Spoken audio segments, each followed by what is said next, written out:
নিশ্চিত আমরা আশায় আছি বাকি করুন আল্লাহ পাক রব্বুল আলামিনের। আপনি জানেন, আপনি একজন ইমাম সাহেব, গোটা ওয়ার্ল্ডের ভিতরে দেখেন তুরস্ক, ইরান, ইরাক, ভারতবর্ষে, গোটা পৃথিবীতে দেখেন পশ্চিমবাংলাতে ইমাম সাহেব যে প্রাধান্য, সম্মান, মর্যাদা, আপনি দেখেন ইমামদের এই যে মর্যাদা এ বুঝিয়েছেন কে জানেন? মুখ্যমন্ত্রী জানেন ইমাম একজন সাধারণ মানুষ নয়, ইমাম হলেন আলা ওয়াহিয়াস সদর, ইমাম হলেন আলা ওয়াহিয়াল প্রেসিডেন্ট, ইমাম হলেন একজন প্রেসিডেন্ট, ইমাম হলেন একজন কি, তিনি হচ্ছেন মহল্লার এলাকার একজন লিডার। আলা ওয়াহিয়াস সদর, আলা ওয়াহিয়াল প্রেসিডেন্ট। বিশ্বনবী সাল্লাল্লাহু আলাইহি সাল্লাম বলেছেন, মনে করেন একজন দেশের গভর্নমেন্ট, এক দেশের প্রধানমন্ত্রী যদি ভালো হয় সেই দেশটাই স্বাভাবিক ভালো হয়, আর প্রধানমন্ত্রী দেশের যদি খারাপ হয় সেই দেশের জনগণই স্বাভাবিক, সেই দেশ রসাতল যায়, সেই দেশ খারাপই হতে থাকে।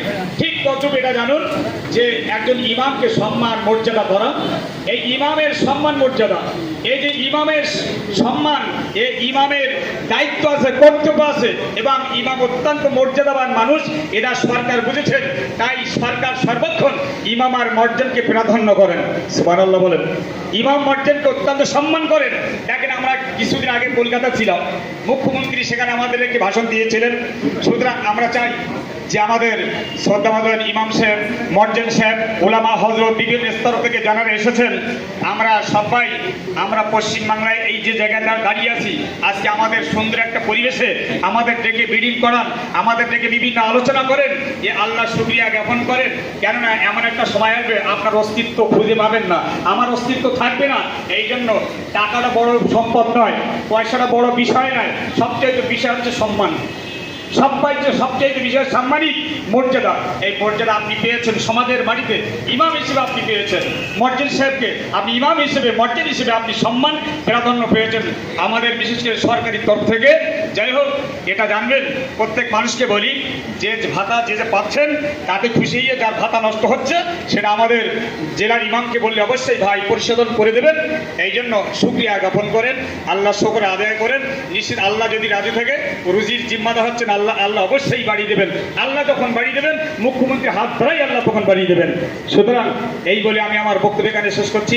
আমাদের যিনি বর্তমান বসিরহাটের সংসদ যিনি হবেন, শ্রদ্ধাভাজন আলহাজ নুরুল ইসলাম সাহেব, তিনি দোয়া প্রার্থী। আমরা তার কাছে, আমরা বিশেষ করে তিনি দোয়া আপনাদের কাছে নেওয়ার জন্য আজকে আমাদের ভাইয়ের তরফ থেকে দাওয়াত করেছেন। এটা কি করতে হবে, তারা দোয়ার বিনিময় কি করবেন, এটা আপনি ভালো রকম বুঝবেন। জ্ঞানী যারা বোঝে তারা সুদি সারায়, আপনাদের বুঝতে কিছুই বাকি নাই, আপনারা অবশ্যই বুঝে নেবেন। ওয়া মা তাওফিকি ইল্লা বিল্লাহ, আলাইহি তাওয়াক্কালতু ওয়া ইলাইহি উনীব। আসসালামু আলাইকুম ওয়া রাহমাতুল্লাহ। অর্শি সাহেবের নাম, সে অর্শি সাহেবকে নিয়ে আমরা অনেক প্রোগ্রাম করেছি। হাজি আহমেদ আলী অর্শি, তানারই সুপুত্র, আমাদের অল বেঙ্গল ইমাম মুয়াজ্জিন অ্যাসোসিয়েশন চ্যারিটেবল ট্রাস্টের চেয়ারম্যান এসেছেন আমাদের সাথে। অল বেঙ্গল ইমাম মুয়াজ্জিন অ্যাসোসিয়েশন চ্যারিটেবল ট্রাস্টের রাজ্য সম্পাদক মৌলানা নিজামুদ্দিন কাসিমি সাহেব, অত্যন্ত খুবই মেহনতকারী মানুষ, খুবই মেহনত করে। নিজামের মতো মেহনত যদি আমরা দিতে পারতাম না, নিজাম ভাই খুব মেহনত করেন মাশাআল্লাহ। আর সঙ্গে এসেছেন হাকিম ভাই, এসেছেন আজিজুর রহমান ভাই, আমাদের দক্ষিণ 24 পরগনা থেকে, বারুইপুর থেকে। আজিজুর রহমান ভাইকে জিয়াউল ভাই আজকের আসতে পারেননি, বলে দিয়েছেন উনি মানে খুব আর্জেন্ট একটা কাজে গিয়েছেন। যাই হোক, তাঁরাও বক্তব্য রাখবেন আমাদের মাঝে। আমি এই মর্মে বক্তব্য দেওয়ার জন্য অনুরোধ করছি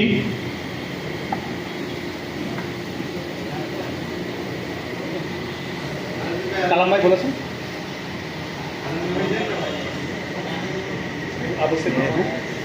এর উপরে ধরে রাখলে ভালো হতো।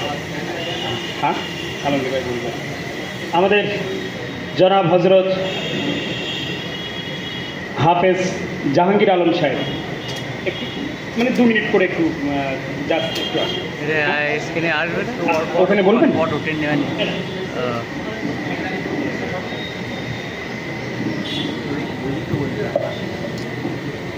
ঘুরে দিন, কে বলবে।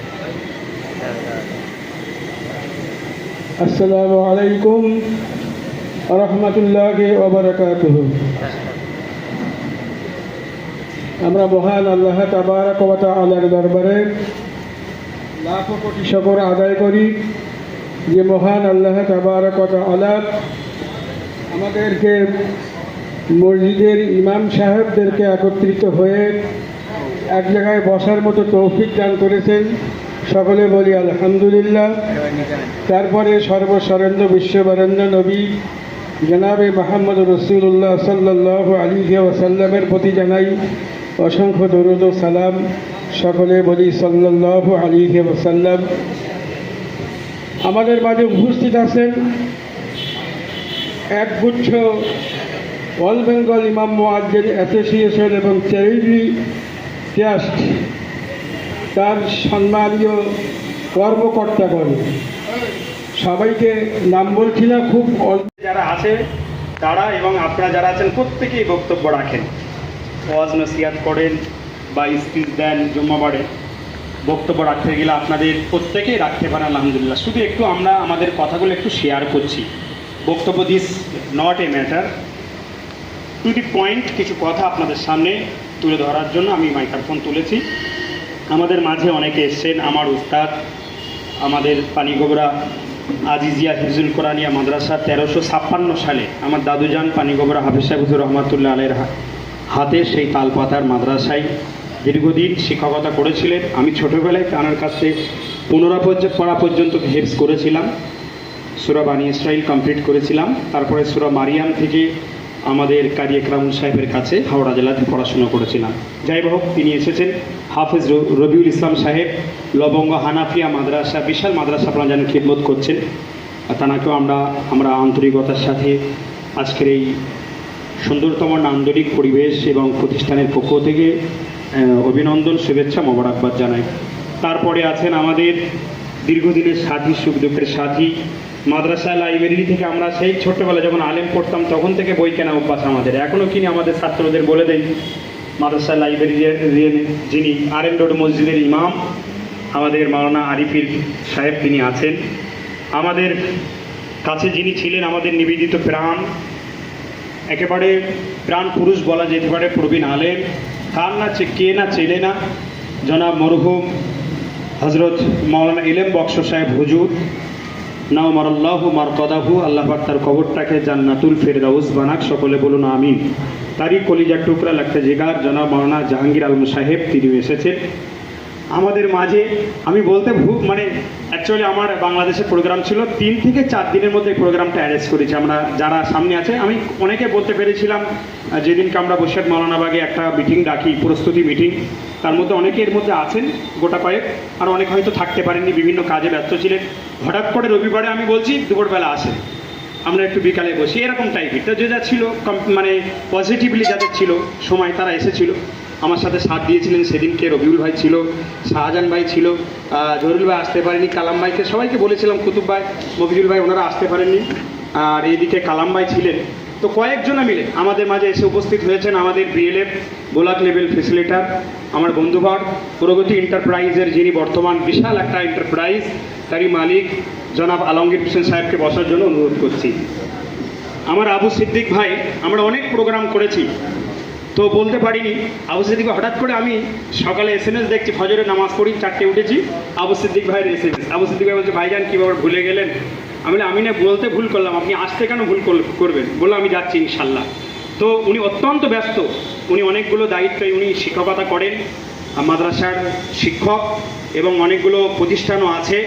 তার মধ্যে দিয়ে আবু সিদ্দিক খান সাহেব এসছেন, আমি বলি অবশ্যই আসেন, আপনাকে রিসিভ করার জন্য আমরা তৈরি থাকবো। আবু সিদ্দিক খান সাহেবকে ধন্যবাদ জ্ঞাপন করছি। অনেক ব্যস্ত থাকেন আবুল হোসেন সাহেব, ইনিও মাদ্রাসার একজন মহতামিম, জনাব হাফেজ আবুল হোসেন সাহেব গাছা, আমার দাদুজানের নামে ওখানে মাদ্রাসা আছে, সেখান থেকে এসছেন। তো আমাদের আবুল কালাম সাহেব তো প্রথম থেকেই আপনাদের সাথে আছেন, বাদুড়িয়া নিবাসী, উনিও একটা মাদ্রাসার পার্শ্ব শিক্ষক হিসেবে শিক্ষকতা করেন। রবিউল ভাই তালপুকুর মাদ্রাসা এতক্ষণ ধরে বলছিলেন। তারপর আমাদের বিএলএ আলমগীর ভাই আছেন, আমাদের শাহজাহান ভাই। সত্যি যেদিন আমরা আন্দোলন করেছিলাম ডিসেম্বরের 8 তারিখ না রবিউল ভাই, 5 তারিখ, 5ই ডিসেম্বর, টুপি সুলতান মসজিদে শাহজাহান ভাই ওই দিন বক্তব্য রেখেছিল, খুব ফুটেছিল, 2 মিনিট বক্তব্য, খুব ভাইরাল হয়েছিল টিপু সুলতান মসজিদের পাশে। আর ওই বক্তব্যের জন্য আমাদেরকে সেখানে আমাদের বিরুদ্ধে FIR-ও করেছে। যাক, সেটা অন্য ম্যাটার। FIR করেছে, আমরা কোর্ট থেকে জামিন নিয়ে নেব ইনশাল্লাহ, অসুবিধা নাই। আমাদের মধ্যে এসে উপস্থিত হয়েছেন আমাদের এই সুহান প্যালেস। আমি একটা ফোন করেছি হাজি সাহেবকে। গতদিনও আমরা একটা প্রোগ্রাম করেছিলাম, আমি বসলাম, বসে এখানে বসে, হাজি আরশাদ সাহেব বিশিষ্ট সমাজসেবী, তখন এইগুলো প্লাস্টার হয়নি। আমি যখন আমরা টাউন হল এবং রবীন্দ্র ভবনের বিকল্প একটু কিছু খুঁজছি যে একটু একটা সাইটে গিয়ে প্রোগ্রামটা করি, তারপরে আফটার ইলেকশনের পরে আমরা বড় করে রবীন্দ্র ভবনে প্রোগ্রাম করব। ফলে খুব অল্প সংখ্যক মানুষকে নিয়ে প্রোগ্রাম করব। হাজি সাহেবকে ফোন করলাম, বললো কোনো কথা হবে না, আপনি চলে আসেন। আসলাম, স্পট দেখলাম, পছন্দ হলো, সাথে সাথে একদম দেনান দেওয়া, হাতে গরম। হাজি সাহেবের এই আঙ্গিনাতে সোহান প্যালেসে আমরা প্রোগ্রাম করছি। তানাকেও আমাদের সংগঠনের পক্ষ থেকে হার্দিক মোবারকবাদ, শুভেচ্ছা, ওয়েলকাম। অনেক কাজ করেন, চারতলা একটা মসজিদ করেছেন, দেখবেন খুব ভালো মসজিদ, মদিনা মসজিদ। আমি ওই মসজিদে সেদিন নামাজও পড়েছিলাম। হ্যাঁ, আমি বলবো, নজরুল সাহেব আছেন সেখানে, তো তিনি এসেছেন, তানাকে মোবারকবাদ। পাশে আছেন আমাদের জহিরুল ভাই, আমরা সেই মাদ্রাসা ছাত্র ইউনিয়ন করতাম একসাথে, আমাদের পানিগৌড়া মাদ্রাসারও ছাত্র, আমাদের রবিউল হুজুরি, উনিও ছাত্র, আমিও ছাত্র। তারাকেও ধন্যবাদ, ইমাম সংগঠনটাকে ভালোভাবে করছেন। আমাদের শফিউল্লাহ ভাইকে কি বলবো, উনি একাধিক একটা মাদ্রাসার সেক্রেটারি, সরকারি মাদ্রাসার, আবার সংগঠনটা খুব ভালোভাবে করছেন। বাদুড়িয়াতে আমার শফিউল্লাহ সাহেব। তারপরে মফিজুল ভাই আছেন, উনি আমাদের সংখ্যালঘু দপ্তরে কর্মরত অবস্থায় আছেন কলকাতাতে, ইমাম সংগঠনটা করেন বাদুড়িয়া রেফারে। আমাদের কুতুবুদ্দিন ভাই, মাওলানা কুতুবুদ্দিন সাহেব সন্দেশখালী থেকে এসছেন। মঞ্চে এরা আছেন বলে একটু যারা আছেন তাদের নাম আমি সংক্ষেপে বললাম। সামনে গিয়াসুদ্দিন ভাই থেকে শুরু করে আমাদের হাফিজুল ভাই থেকে প্রবীণ মানুষ যারা যারা আছেন, প্রত্যেকের নাম বলতে না পারলে কিছু মাইন্ড করবে না। শফিউর ভাই কোথায় আছেন? শফিউর ভাই, মাওলানা শফিউর রহমান সাহেব, প্রবীণ বক্তা, একটু আসুন, পাশে আসুন। তো শফিউর রহমান সাহেব এসছেন, সকলকে অভিনন্দন, মোবারকবাদ জানাই, সকলকে মোবারকবাদ, হার্দিক অভিনন্দন।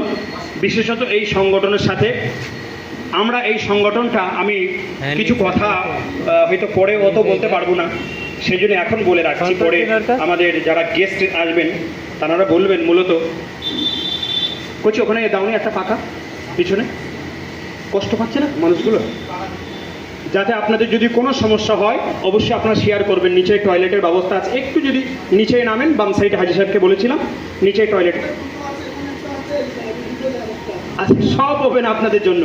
দেখেন বাড়ির ভিতরে আমাদের গাড়ি রাখার সব ব্যবস্থা করে দিয়েছে, পিছনে 3টে আছে, এই দিক দিয়ে ডান দিক দিয়ে গেট দিয়ে গেলে ওখানেও আছে। আপনারা অবশ্যই টয়লেট, উজু আজা ওখানে করতে পারেন। আজকের আমরা মূলত এখানে আমরা জানি যে আমরা ইমাম, আমাদের ইমামদের দায়িত্ব, জি জি জি জি জি জি আমাদের ওই মদিনা মসজিদের ইমাম সাহেব এসছেন, নজরুল ইসলাম, হাফেজ নজরুল ইসলাম সাহেব, তানাকে অভিনন্দন। তো আমরা আজকের ইমাম, আমাদের দায়িত্ব সম্পর্কে আমরা ওয়াকিবহাল, দায়িত্ব সম্পর্কে আমাদের জ্ঞান আছে। আমি আর সেই দায়িত্ব নিয়ে পুনরাবৃত্তি আপনাদের করে মূল্যবান সময়টাকে নষ্ট করব না। দেখেন প্রত্যেকটা আমাদের একটা, যে যেমন মানুষ, একজন রিক্সা চালক হলেও তার একটা দায়িত্ব আছে, একজন মেথর হলেও সমাজে তার একটা কিন্তু দায়িত্ব আছে। প্রত্যেকটা মানুষ, আমরা হয়তো আমাদের চোখে নিম্ন দেখি, উচ্চ দেখি, কোনো নিম্ন এবং উচ্চ বলে কিছু নেই, আমরা তো ওয়াজ করি। তো যেমন 26 পারা সূরা হুজুরাতে এসছে, ইয়া আইয়ুহান নাসু ইন্না খালাকনাকুম মিন যাকারি ওয়া উনসা ওয়া জাআলনাকুম শুউবা ওয়া কাবাইলা লিতাআরাফু। বিভিন্ন কবাইল, গোত্র বিভাজন করেছে আল্লাহ যেন চিনতে পারেন আমাদেরকে, আমরা একে অপরকে যেন চিনতে পারি, মানুষ যাতে চিনতে পারি সেই জন্য। তো আমরা আজকের স্টেজে বসে আছি, মনে করছেন যে আপনার নিচে না, আমরা সবাই সমান, সবাই আমরা সমান। এখানে কে নেতা, কে কর্মী, এটা ম্যাটার নয়, আমরা আমাদের দায়িত্ব কতটা পালন করতে পারছি এটাই সবচাইতে বড় ম্যাটার, এটাই সবচাইতে বড় জিনিস। সেজন্য আমরা সবাই দায়িত্বশীল। আমরা যারা মহল্লাতে আছি ইমাম, তাদের কি দায়িত্ব নেই? হ্যাঁ, পসিবল, তারা ওই মহল্লার, ওই এলাকার একটা গুরু দায়িত্ব নিয়ে থাকেন। গতদিন মাইনরিটি কমিশনার, এখানে মফিজুল ভাই আছে, যদি আমার বক্তব্য রেকর্ডিং করে করতে পারেন, ওই বাত নেই। সংখ্যালঘু কমিশনার চেয়ারম্যান ছিলেন আমাদের আহমদ হাসান ইমরান সাহেব, কলম পত্রিকা এডিটর। তো আমার ওয়াকফ বোর্ডের কোঅর্ডিনেটর হিসেবে আমাকে বলেছিলেন মাইনরিটি প্রোগ্রামগুলো আমাকে বলেন, আমি যাই সেখানে। আমি চোখে চোখ রেখে ইমামদের ম্যাটার ছাড়া অন্য কোনো ম্যাটারে আমি যাইনি, শুধু ইমামদের ম্যাটারগুলো ওখানে তুলেছিলাম একদম সামনে। আমি বলে আপনি নোট করুন, মুখ্যমন্ত্রীকে দিন, বা আপনার যেখানে যেখানে জানান, যেহেতু আপনি জানতে এসছেন সংখ্যালঘু কমিশনের চেয়ারম্যান হিসেবে, আমার কথায় আপনি আমার নাম লিখে ওখানে নোট করুন, আমার কোনো ভয় নেই। আমার নাম লিখুন, হাসানুজ্জামান এগুলো বলেছে, মুখ্যমন্ত্রীর কাছে প্রেস করুন, যার কাছে দেওয়ার আপনি দিন। তো এই যে ইমাম ভাতাগুলো পেন্ডিং বা রিপ্লেসমেন্ট, নিউ কেস, এইগুলো কেন এরকম হচ্ছে কেন, সেদিন জোরালোভাবে সওয়াল করেছিলাম। যাই হোক, আমাদের রবিউল ভাই বলছিল, ওয়াকাফ বোর্ডের সিও, আমি নাম ধরতে চাই না, তো আমাদের নামে কয়েকজনের নামে কেসও করেছে। একটা কেন 10টা 100টা কেস করতে পারে। সংখ্যালঘু যখন আমরা মাদ্রাসা ইউনিয়ন করতাম তখনও তো আমাদের নামে কত করেছিল। তো আমাদের তো কোনো ফল ছিল না। ফল না থাকলে আইনের পথে চলবে। আইনের প্রতি আমাদের পূর্ণ আস্থা আছে, আমরা আস্থা ভজন, আইনকে রেসপেক্ট করি, শ্রদ্ধা করি। কিন্তু ইমামদের কথা বলতে গিয়ে, ইমামদের স্বার্থ সিদ্ধির ন্যায্য কথা বলতে গিয়ে, হক কথা বলতে গিয়ে যদি তাতে 1টা কেন 100টাও দেয় তাতেও আমরা রাজি আছি, কোনো সমস্যা নেই। মূলত কয়েকজন ভুইফোড় ইমামের কথা আমাকে এখানে বললেন, আমি নাম বলতে চাই না, নাম কাদের বলছি আপনারা জানেন। আমি এখান থেকে আসছি, তা আমাকে 15 থেকে 20 জন ইমাম, খুব বয়স্ক ভালো বড় ইমাম, বলছে অমুকজন যদি আসে তা কিন্তু আমরা এখান থেকে চলে যাব। কয়েকজন বললেন অমুকজন যদি আসে তা আমরা এখানে কিন্তু আন্দোলন করব। কয়েকজন বললেন অমুকজন যদি না আসে তা আমরা কিন্তু মাইকে গিয়ে কিন্তু আমরা তাদের বিরুদ্ধে বলবো। দেখবেন ভুইফোড় কিছু ইমাম, মানে ইমামদের নামে নানান রকম প্রতারণা দিয়ে বিভিন্ন দপ্তর থেকে টাকা তুলছে, বিভিন্ন দপ্তর থেকে বিভিন্ন জিনিসপত্র তুলে ইমামদের নামে দেওয়ার কোনো বালাই নেই। তারা যাচ্ছে, তারা সেই জিনিসপত্রগুলো বিক্রি করে দিয়ে, আমি ওপেন বলছি, প্রমাণও চাইলে প্রমাণ তখন দিয়ে দেব, অনেক ক্যামেরার মাধ্যমে বলছি। তো এরকম ভুইফোড় কিছু ইমাম আছে, আগামী দিনে যদি তাদের চিহ্নিত না করতে পারে প্রশাসন বা কেউ, আমরা আগামী দিনে চিন্তা করব কি করব না করব। সেজন্য চিন্তা করতে হবে ইমামদের স্বার্থ সিদ্ধির জন্য, ইমামদের হক, ইমামদের ন্যায্য পাওনা, ইমামদের ম্যাটার নিয়ে যারা কাজ করবে। রবিউল একটু বসেন না, আপনার বসতে অসুবিধা কি, বসেন, কেউ কম বসে, একটু বসেন, আমার খারাপ লাগছে, আপনারা যখন বসে থাকেন আমার খারাপ লাগে। আপনি 3 বার হজ করেছেন, মৌলানা সাহেব, হাফেজ সাহেব দাঁড়িয়ে থাকলে খারাপ লাগে। ইমামদের চরিতার্থ সিদ্ধির জন্য, তাদের নৈতিকতার জন্য, তাদের ন্যায্য পাওনার জন্য, ইমামদের হকের জন্য। আরে আমার কোঅর্ডিনেটর আছি, কোনো সমস্যা নেই, আজকের কোঅর্ডিনেটর কালকে বললে রিজাইন দিয়ে দেবো, কোই বাত নেই। ইনশাল্লাহ আপনাদের দোয়ায়, মানে অ্যাকচুয়ালি আমি একটু ওয়াজও মাহফিল করি, এই বাংলাদেশ থেকে 4 দিন আগে ফিরলাম। আজকেরও 2টো প্রোগ্রাম এসছে মালদা থেকে, নিজের কথা বলছি না, মোথাবাড়ি থেকে। তো কথা হলো, যদি মেহফিল করে আর আমরা পীর সাহেবের পৌত্র, জানেন পানিগোবরা হুজুরের একটা তো আমাদের খানদানি, আপনাদের দুয়াতে আছি, আমাদের পরিচয় পরিচিতি আইডেন্টিটি তো আছি, তো সেই নিয়ে যদি চালাইতে আমরা সময় পাইনি। তথাপিও সেদিকটাকে একদিকে রেখে সমাজের কিছু উন্নয়নমূলক কাজ করার জন্য সোশ্যাল ওয়ার্কার হিসাবে, সামাজিক একটা দায়বদ্ধতা হিসাবে, সমাজের উপর নৈতিকতার হিসাবে, সমাজের একজন ছোট্ট একটা দায়িত্ব ওয়ার্কার, সার্ভার হিসাবে, সার্ভেন্ট মনে করতে পারেন, সেই হিসাবে যদি কিছু করা যায় তাহলে নিজেকে ধন্য এবং মগ্ন মনে করতে পারি। আমাদের মধ্যে অনেকে আছেন, আমরা শেষ পর্যন্ত সত্যি এই প্রোগ্রামটা চালিয়ে নিয়ে যাব, আপনারা একটু সহযোগিতা রাখবেন। বিশেষত আমাদের বসিরহাট প্রাক্তন লোকসভার এমপি 2009 সালে দাঁড়িয়েছিলেন শ্রদ্ধেয় হাজী শেখ নুরুল ইসলাম সাহেব। তো তিনি অনেক দিন থেকে আমরা একটু করছিলাম যে ঈদের একটা প্রোগ্রাম করব।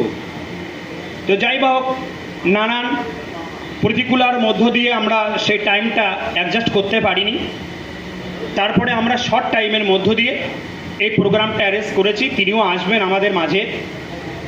তো অনেকে মনে করেন হয়তো, অনেকে বলেছেন আজকের অনেকে আমাকে ফোন করেছে যে ওটা পলিটিক্যাল প্রোগ্রাম হবে, ওখানে যাস না, অনেক ইমামদেরও মানা করেছে, অনেক ইমাম সাহেবকে। আমাকে ব্যক্তিগতভাবে কয়েকজন এখানেও বললেন, ফোনও করলেন। তো যে যা বলেছে এ কান দিয়ে শুনেছি, ও কান দিয়ে বার করে দিয়েছি। তো দেখুন, আমাদেরও তো একটা সমাজের দায়িত্ব আছে। আগামী দিনে আমরা ভোট প্রয়োগ করব। এই ভারতবর্ষের বিধি, ভারতবর্ষের আইন, ভারতবর্ষের কানুন, ভারতবর্ষের কনস্টিটিউশন, ভারতবর্ষের সংবিধান, ভারতবর্ষের কনস্টিটিউশন সংবিধান বলছে প্রত্যেকটা নাগরিককে ভোটদানে অংশগ্রহণ করতে হবে। তা আমরা সমাজের আমাদের দায়িত্ব আছে, আমরা অংশগ্রহণ করব।